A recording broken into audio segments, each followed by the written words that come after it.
안녕하세요 여러분. 5월 14일 주일 우리 고대한암병원교회 주일 예배 드리기로 하겠습니다. 먼저 찬송가 46장 찬양하시겠습니다.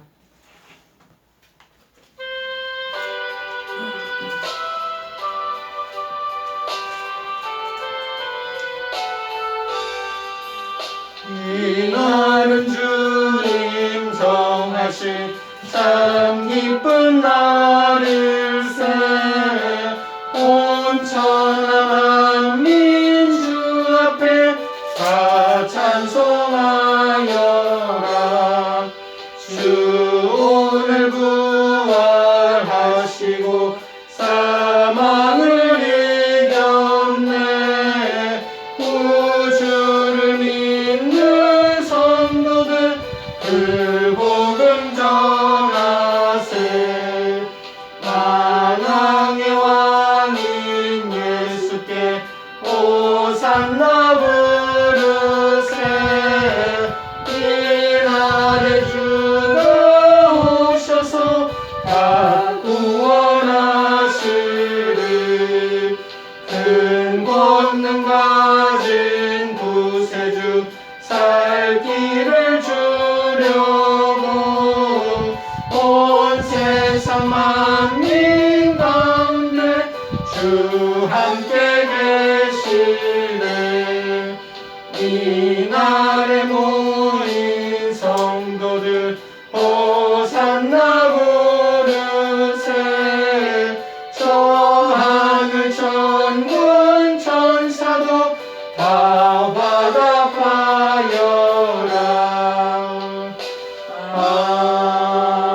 아멘.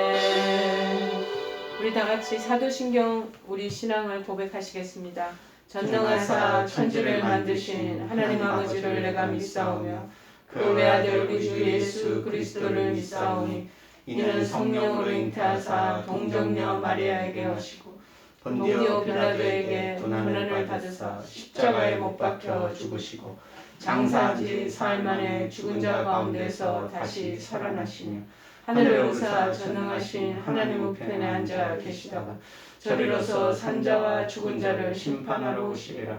성령을 믿사오며 거룩한 공예와 성도가 서로 교통하는 것과 죄를 사하여 주시는 것과 몸이 다시 사는 것과 영원히 사는 것을 믿사옵나이다. 아멘. 오늘 하나님께서 저희들이 주시는 말씀은 구약성경 예레미야 12장 1절에서 6절 말씀 보시겠습니다.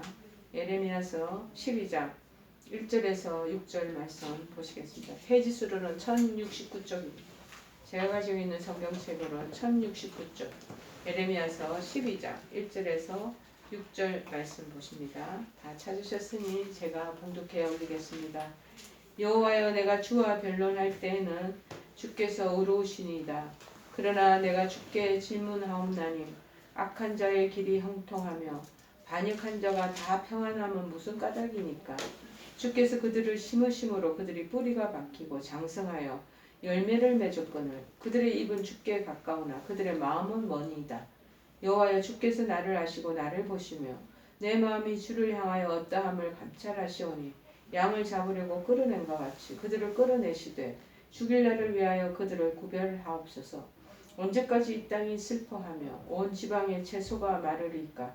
짐승과 새들도 멸절하게 되었사오니 이는 이 땅 주민이 악하여 스스로 말하기를 그가 우리의 나중일을 보지 못하리라 함이니이다.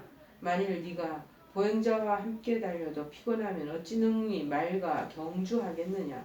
내가 평안한 땅에서는 무사하려니와 요단강 물이 넘칠 때는 어찌하겠느냐.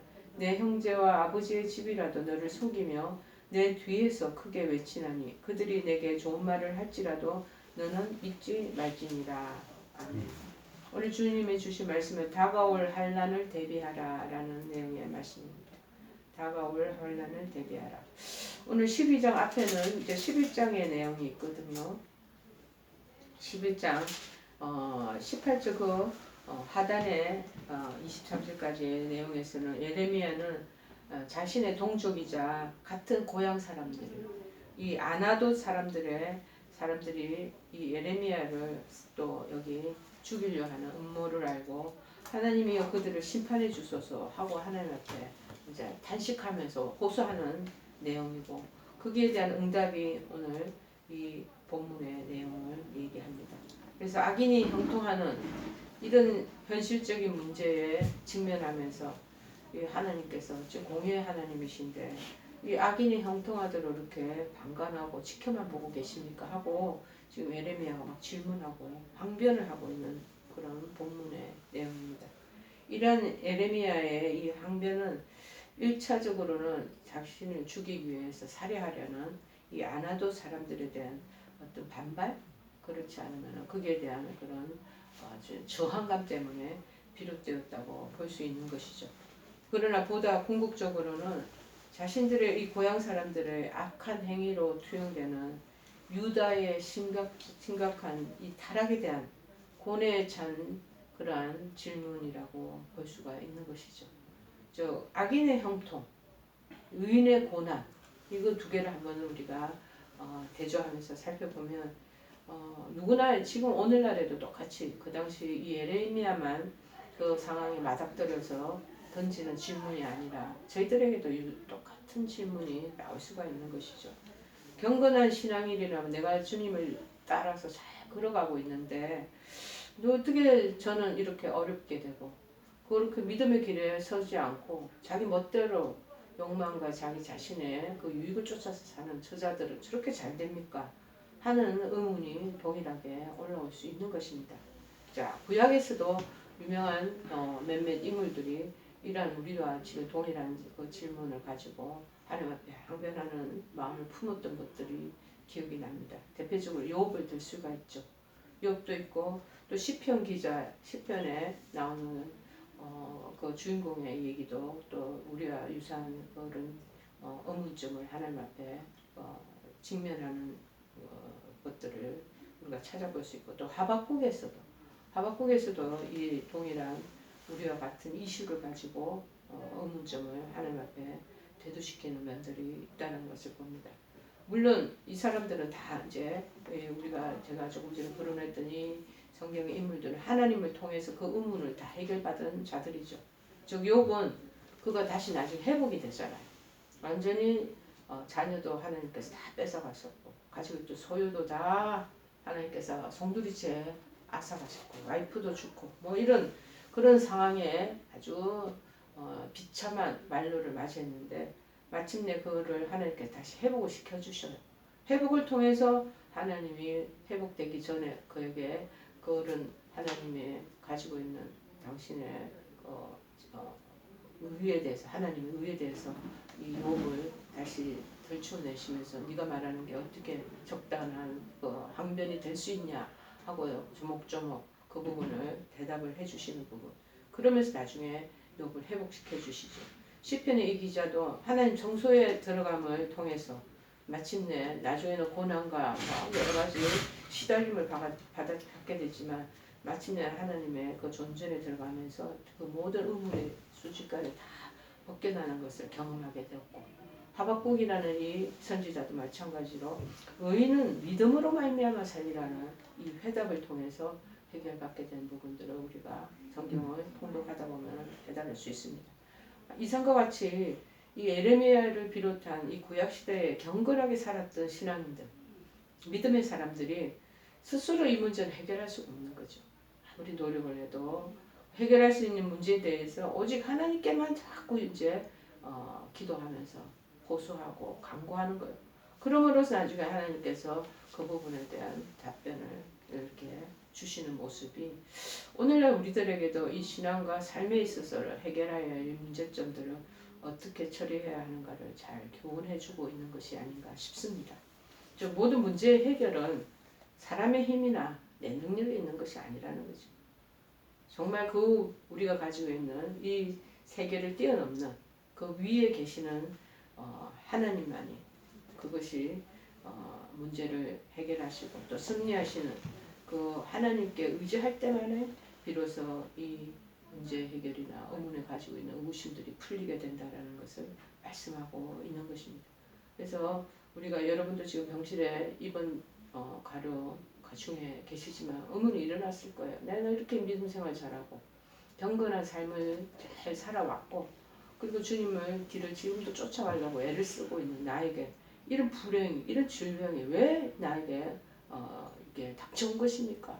아니 우리 이웃집에 살고 있는 누구누구, 내 지인 누구누구는 하나님이 알지도 못하고 믿지도 않고 세상 속에 젖어 있는 수 사람들은 하나님마다 잘 되는데 나는 이게 무슨 일입니까? 하고 이제 의문을 제기할 수 있는 것입니다. 이 병상 속에 있을 때 이런 의문이 있으면 하나님 앞에 욥과 같이 여러분도 자꾸 질문을 던지고 간구하시기를 바랍니다. 빌립보서 4장 6절에 우리가 너무나 잘 아는 말씀이죠. 아무것도 염려하지 말라. 모든 일에 기도와 간구로 너희 구할 것을 감사함으로 하나님께 아뢰라. 그리하면 모든 지각에 뛰어난 하나님의 평강이 그리스도 예수 안에서 너희 마음과 생각을 지키시리라. 그렇게 말씀하고 있지 않습니까? 오늘 이 예레미야서 12장을 우리가 초반부에 읽었던 이 질문은 친족과도 같은 동양 사람이니까 옛날 다 시족들, 부족들 같이 친해척기에 모여 사는 그런 불합이잖아요. 이 아나도 사람들의 이 업무 때문에 죽을 고비를 11장 18절 23절에 보면은 겨우겨우 넘긴 후에 예레미야가 너무 기가 막혀서 하나님께 질문 올린 것에 대한 답변이 여기에 기록되어 있는 것이죠. 이 질문 요지는 그렇습니다. 공의로운 하나님 아니십니까? 근데 하나님이 다스리시는 이 세상에서 주변을 돌아보니까 더 못된 사람들이, 저 사악한 인간들이 더 득세를 하더라 있는 것이죠. 그게 저는 이해가 되지 않습니다. 라는 것이 12장 1절에서 얘기하고 있습니다. 악한 자의 길이 형통하며 반역한 자가 다 평안하면 무슨 까닭입니까? 자, 이에 대해 하나님께서는 직접적인 답변을 하지 않으셔요. 단지 앞으로 더 큰 고난이 닥칠 것이다 라는 것을 얘기하시면서 그것에 대비해서 더 굳건한 신앙으로 무장할 것을 권면하고 계시는 것입니다. 1절에 얘기하죠. 이 제기한 문제, 오늘날에도 우리에게 진실한 신앙의 길을 걸어가는 사람이면 동일한 그런 의문으로 나타나는 것입니다. 자, 하나님을 통해서 그러나 그분들이 이 질문에 대한 의문의 해결을 봤다는 것입니다. 이와 같은 신앙적 의문은 모두가 다 지닐 수가 있어요. 격에 맞지 않는 듯 그렇지만 보이는 것은 뭐냐면 예레미야가 하는 말씀을 맡은 선지자이고 예언자가 아니겠습니까? 그런데 이 여태껏 악인에 대한 하나님 심판을 누누이 이 사람이 증거를 해왔어요. 선지자들이. 그런 점에서 오늘 12장 1절에서 나오는 이 질문은 굉장히 낯설어 보이고 이 사람 다 알고 있는 내용을 여기 또 왜 이들이 하나님 뜻을 더 간파하고 그 명령에 순종하면서 많은 이스라엘 백성에게 하나님 말씀을 대변하는 자들이 어떻게 똑같은 백성들하고 같은 동일한 질문을 던질 수가 있겠는가 하는 마음이 들 수가 있습니다.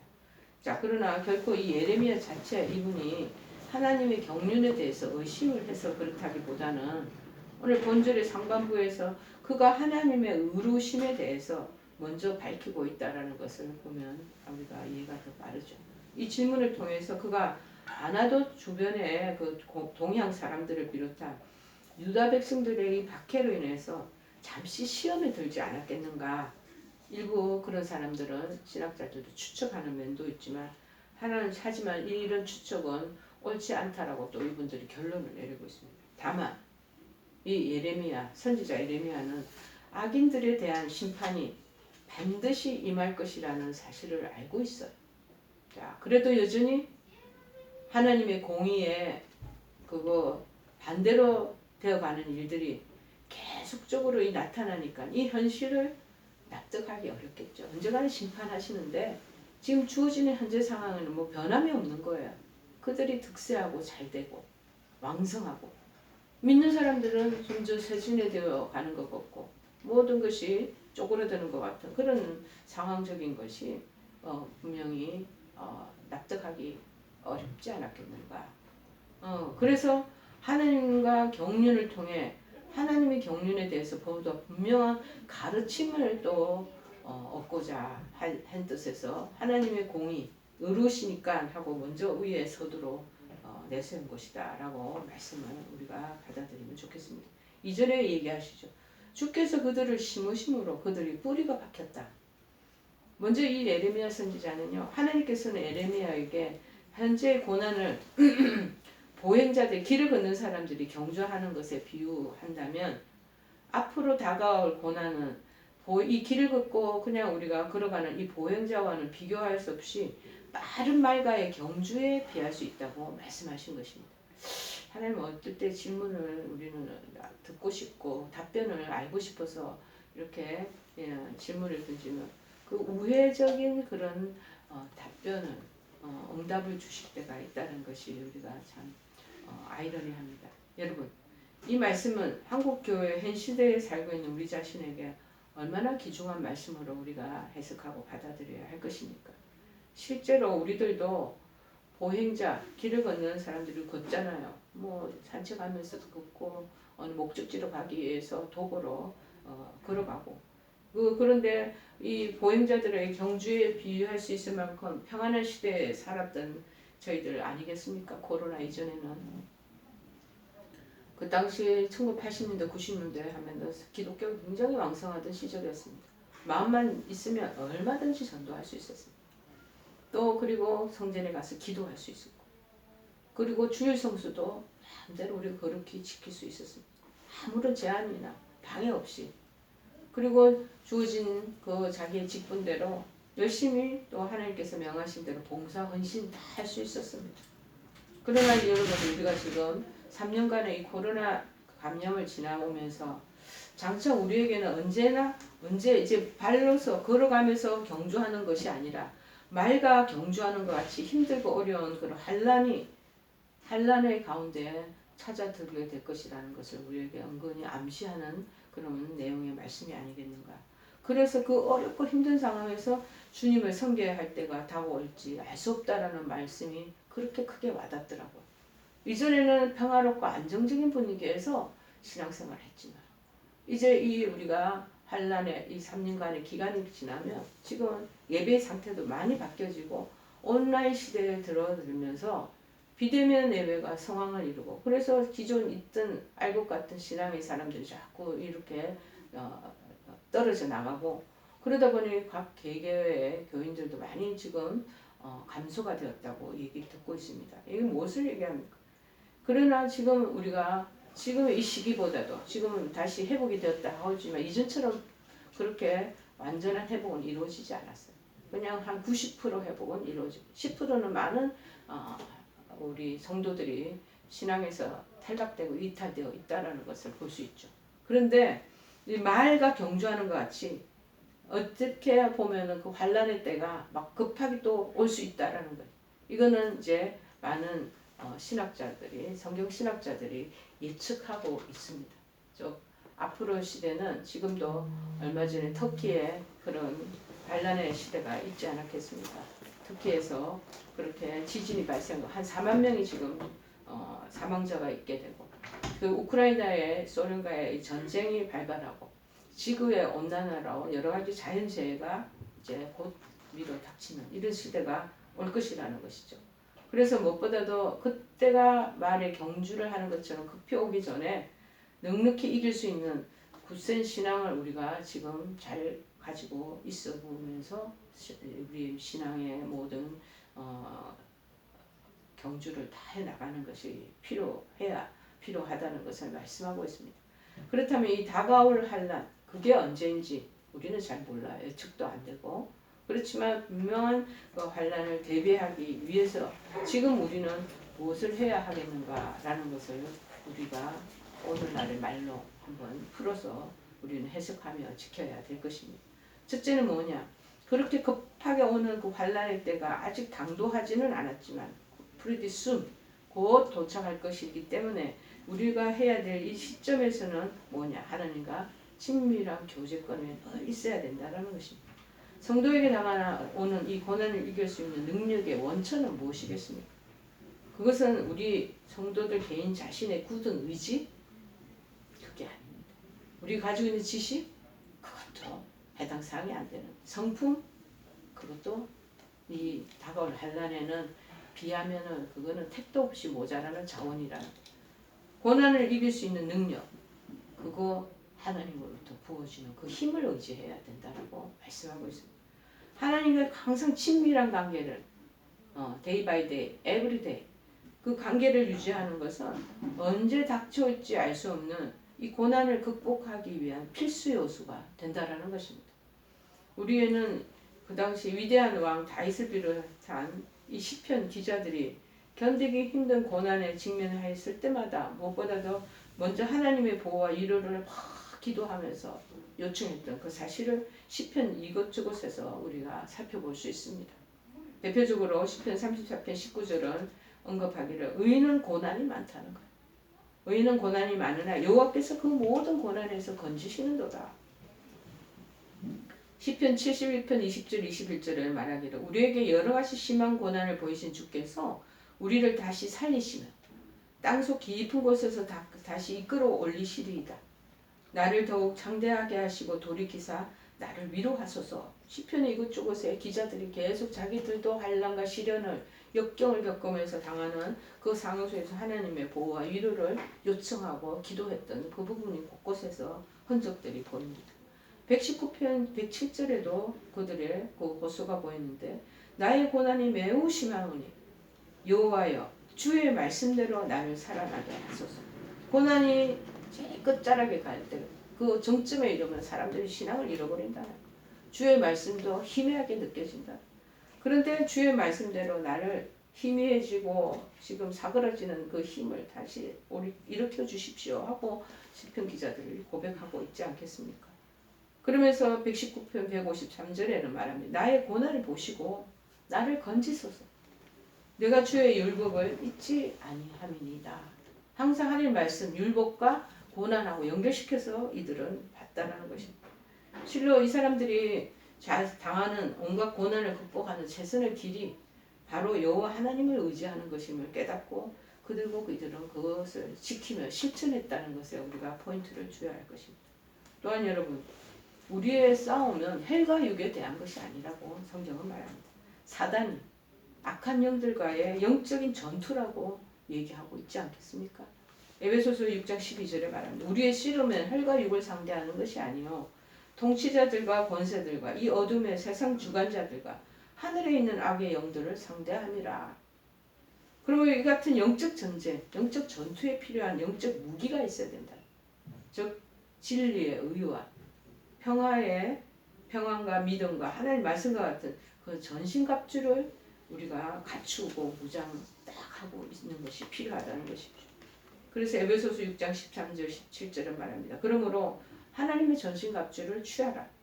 이는 악한 날에 너희가 능히 대적하고 모든 일을 행한 후에 서기 위함이라. 그런즉 서서 진리로 너희 허리띠를 띠고 의에 고심경을 붙이고 평안의 복음에 준비한 것으로 신을 신고 모든 것 위에 믿음의 방패를 가지고 이로써 능히 악한 자의 모든 불화살을 소멸하고 구원의 투구와 성령의 검 곧 하나님의 말씀을 가지라. 보세요. 지금 영적 전투, 영적 이 전쟁 실험하는 이 상황 속에서도 하나님 말씀을 가지라고 지금 누누이 얘기하고 있지 않겠습니까?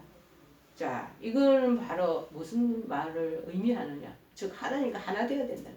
하나님과 그냥 결합되고 연합되고 일심동체가 되어야 된다는 것을 말하는 것입니다.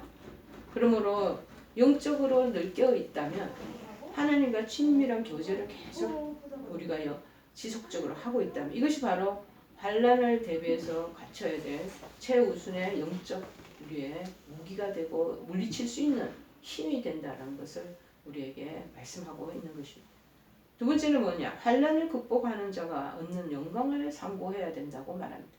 우리 지금 현재 실제적으로 막 곤란과 환난 속에 있는데 여기에서 뚫고 나가는 방법은 인간의 의지로 할 수 있는 것은 없다고 얘기해서 말씀을 자꾸 의지하라고 영적인 하나님 편에 서 있으라고 하나님과 일치 대동단결되어야 된다고 얘기하면서 그 다음에 환난 이후에 오는 그 상급과 영광이 있다는 거 미래적인 걸 우리에게 계속 심어주는 거. 인간은요 이 미래적인 거 비전적인 거를 바라보고 소망을 갖지 않으면 사그러지게 되어 있어. 그래서 미래적인 거를 희망을 품고 나가라고 얘기합니다. 과거를 바라보는 사람 다 무너집니다.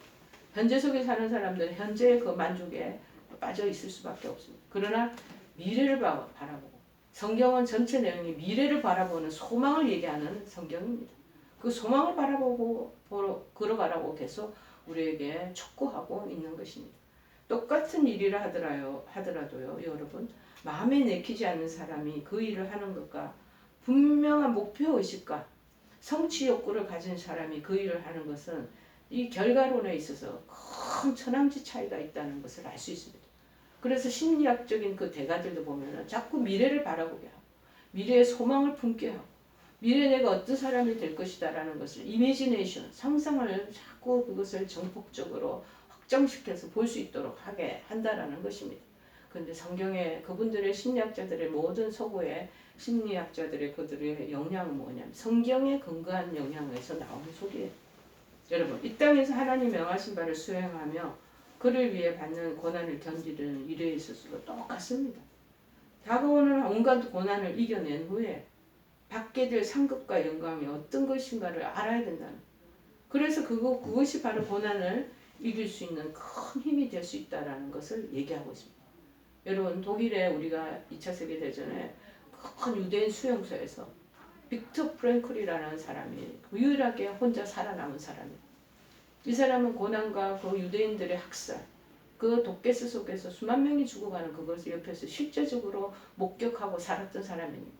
다른 사람은 다 죽었는데 왜 그 사람이 혼자 살아남게 됐는가? 그분이 하는 그 테라피가 의미적인 테라피, 의미적으로 의미를 품고 그래서 앞으로에 나아갈 소망을 가지고 그 마음을 품고 자기가 살았기 때문에 옆에서 많은 사람들이 지금 모든 소망을 잃어버리고 사는 사람 옆에서도 자기는 그나마 거기서 세수를 안 해도 그 사람들은 막 똥칠을 하고 몸에 있어도 자기는 꼭 옆에 있는 물을 따라가지고 얼굴에 면도를 하고 내일 또 나는 살아남을 것이죠. 하나님이 나를 살려주실 것이라는 그 미래적인 소망을 가지고 품고 살았기에 죽지 않았노라고 고백하면서 그 의미적인 그러한 심리학적인 그 치료법을 발표해서 아주 유명한 분이에요. 빅터 프랭클.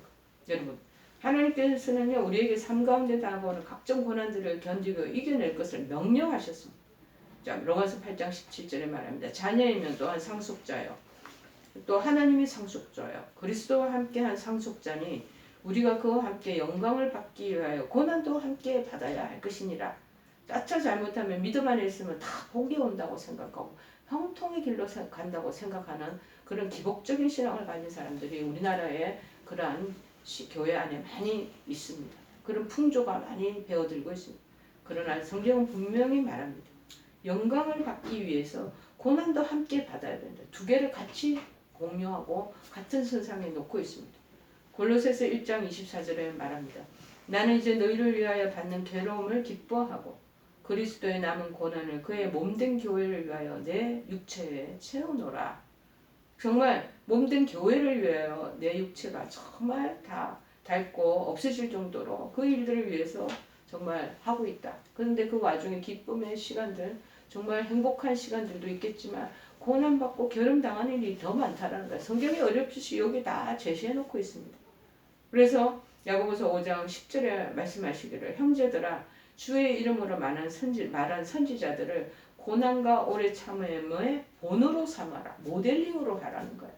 고난과 오래 참음의 그 일들을 이겨나간 선지자, 연자들을 니네들 인생의 여러분들의 고난의 모델로, 본으로, 거울로 삼고 가라는 것이죠. 그와 함께 그 고난들을 이겨냈을 때 이겨낼 수 있다는 걸 얘기해 주는 거 아니겠습니까? 이겨낼 수 없으면 이런 내용의 말씀을 왜 하셨을까요? 이겨냈을 때 그에게 합당한 상급과 영광을 주실 것을 약속하고 계시는 것입니다. 로마서 8장 18절에 말씀하시죠. 생각컨대 현재의 고난은 장차 우리에게 나타날 영광과 좋게 비교할 수 없다. 베드로전서 4장 13절에도 말씀합니다. 오히려 너희가 그리스도의 고난에 참여하는 것으로 즐거워하라. 이는 그의 영광을 나타내실 때에 너희로 즐거워하고 기뻐하게 하려 함이라. 요한계시록 2장 10절에도 언급합니다. 너는 장차 받을 고난을 두려워하지 말라. 볼지어다 마귀가 장차 너희 가운데에서 몇 사람을 옥에 던져 시험을 받게 하리니 너희가 10일 동안 환난을 받으리라. 내가 죽도록 충성하라.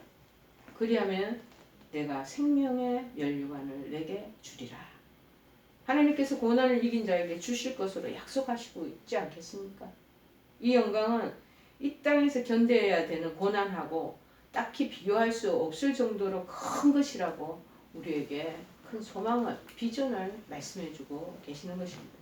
그러므로 우리가 지금 당장 닥치는 고난만을 바라보는 것은 세상 사람이 하는 거예요. 믿음의 사람은 틀려야 된다는 것을 말하고 있는 것입니다.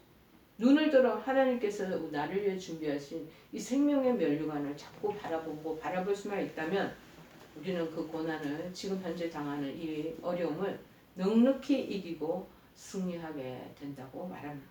환난을 극복한 자에게 주실 큰 영광을 자꾸 묵상하고 그것을 상고함으로써 우리에게 다가올, 미치지 못했지만 지금 곧 닥쳐올 환난을 대비하라고 말하고 있는 것입니다. 세 번째는 뭐냐? 보다 더 적극적으로 선한 일을 행해야 된다는 것입니다. 불경기가 다가오면요, 대부분의 기업들은 투자를 다 줄입니다. 그리고 생산비를 절감하면서 위기를, 그런 긴축 재정을 하면서 위기를 넘기려 한다는 것이죠. 그러나 이때 상황을 정확히 판단해서 적절한 곳에 보다 과감하게 투자하는 기업은 평상시보다 더 큰 발전을 이룰 수 있다는 것입니다. 경제적인 이러한 경제학자들도 이 부분을 이렇게 눈여겨보는데, 이와 같이 우리 믿음의 영적인 우리 믿음의 사람들도 적극적으로 하나님의 명령을 도리어 순종하고 선을 행하는 것, 그거 바로 성도가 고난을 이라는 이 위기를 극복할 수 있는 훌륭한 전략이 된다라고 말하고 있는 것입니다. 사단은요, 우리를 넘어뜨리고자 합니다. 극심한 환난을 우리에게 부어주고 환난을 사용합니다. 성도 우리 한 사람 한 사람은 감당해야 할 직무와 그 외에 다른 선한 일들에 게을리하도록, 그 고난을 심하게 주면 그 고난에 파묻혀 있기 매몰되기 때문에 다른 거 볼 겨를이 없잖아요. 사단은 그렇게 우리를 만든다는 거예요. 그래서 다른 선한 일들이 게을리하고 소홀하게 대하도록 그렇게 우리를 유도해 간다는 것입니다. 결국에는 그러다 보면 큰 죄를 범하게 되는 그런 교활한 슬책을 계속 믿음의 사람들에게 미끼를 던지면서 우리를 회유한다는 거죠.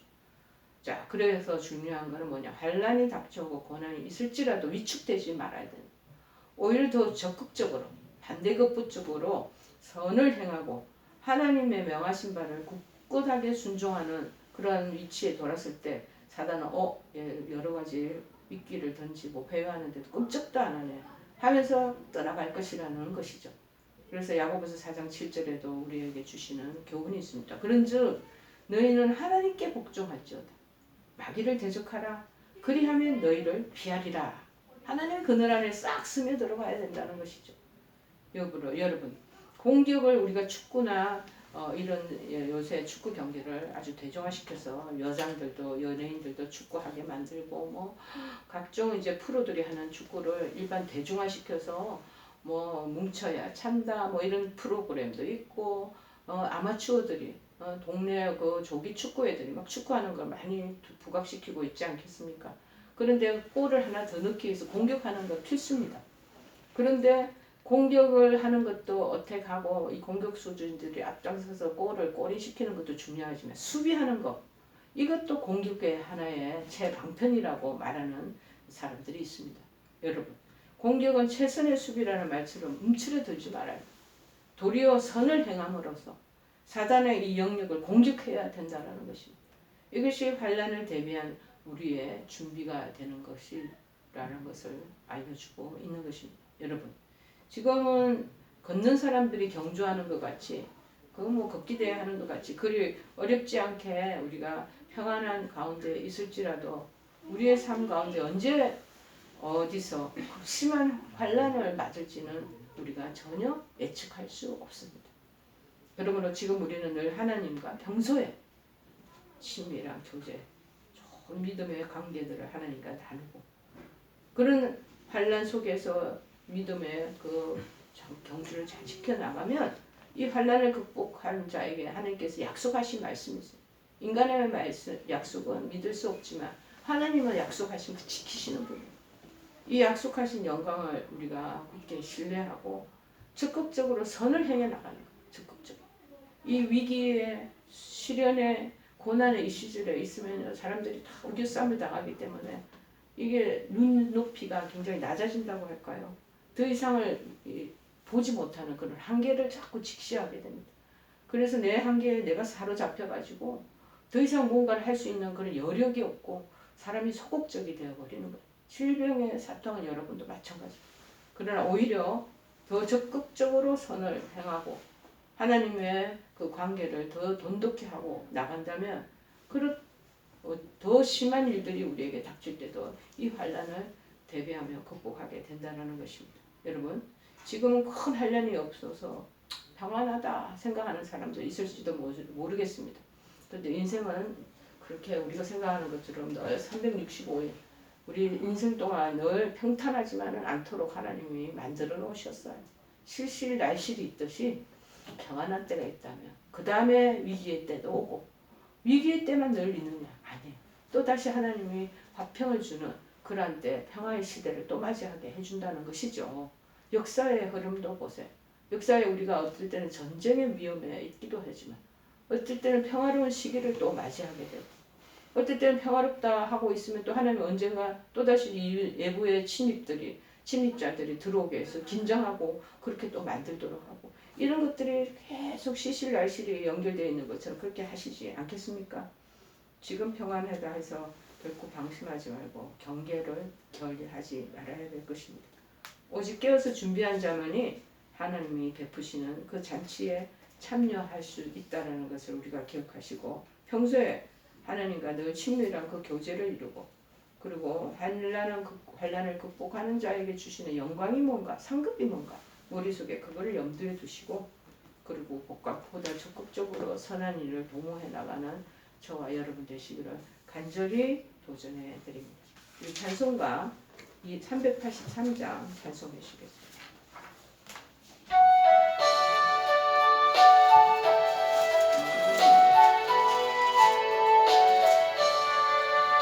눈을 들어 산을 보니 도움 어디서 오나 천지 지은 주 하나님 나를 도와주시네 나의 발이 실족 않게 주가 깨어 지키며 택한 백성 항상 지켜 길이 보호하시네 도우시는 하나님이 내게 그늘 되시니 낮의 해와 밤의 달이 너를 상치 않겠네 내게 화를 주지 않고 오늘 보호하시며 너의 주님 지금부터 영영 인도하시리 아멘. 하나님 우리에게는 예측할 수 없는 그런 환난과 고난의 때를 당면하게 되는 인생길에 있습니다. 하나님 평온하다 할 때 때때로 알지 못하는 기습적으로 스며들어오는 그런 역경을 만날 때 우리는 하나님 아버지와 위축되고 참으로 모든 힘을 다 잃어버리게 됩니다. 그러나 이러할 때일수록 더욱 하나님을 의지하고 하나님과 친밀한 교제를 나눔으로 말미암아 고난의 때에 이겨나가게 하시고 또 지금 고난을 당하지 않더라도 언젠가 이렇게 밀물처럼 스며드는 그러한 쓰나미가 들어올 때 이겨나갈 수 있는 큰 저력을 비축해 나가는 저희들 되도록 도우시기를 원합니다. 이 고난을 극복한 자에게는 하나님 영광과 비교할 수 있는 큰 상급과 하나님 주시는 그런 면류관이 예비되어 있다는 것들을 머릿속에 기억하게 하시고 고난의 때도 잘 통과되도록 주님 도와주옵시며 오히려 적극적으로 하나님 기뻐하시는 그 선한 일을 도모해 갈 수 있는 믿음의 지혜로운 자들이 될 수 있도록 역사하셔서 마침내 환난을 이기고 위기가 기회가 되는 그런 놀라운 쟁점을 맞이하는 축복된 믿음의 사람들이 될 수 있도록 은총 베풀어 주시옵소서. 지금은 우리 주 예수 그리스도의 크신 은혜와 하나님 아버지의 지극하신 사랑하심과 성령님의 교통 역사 충만하시는 은총이 환난의 때에 주저하지 않고 하나님을 의지하며 주님께서 주시는 그 상급을 바라보고 소망을 가지며 이겨내고자 하고 적극적인 선한 행위를 참으로 실천하고자 결의하고 다짐하는 사랑하는 모든 하늘들과 그 가족들 머리머리와 이 영상을 시청하는 모든 우리 권속들 위해 지금부터 영원토록 함께 하옵시기만을 간절히 축원하옵나이다. 아멘.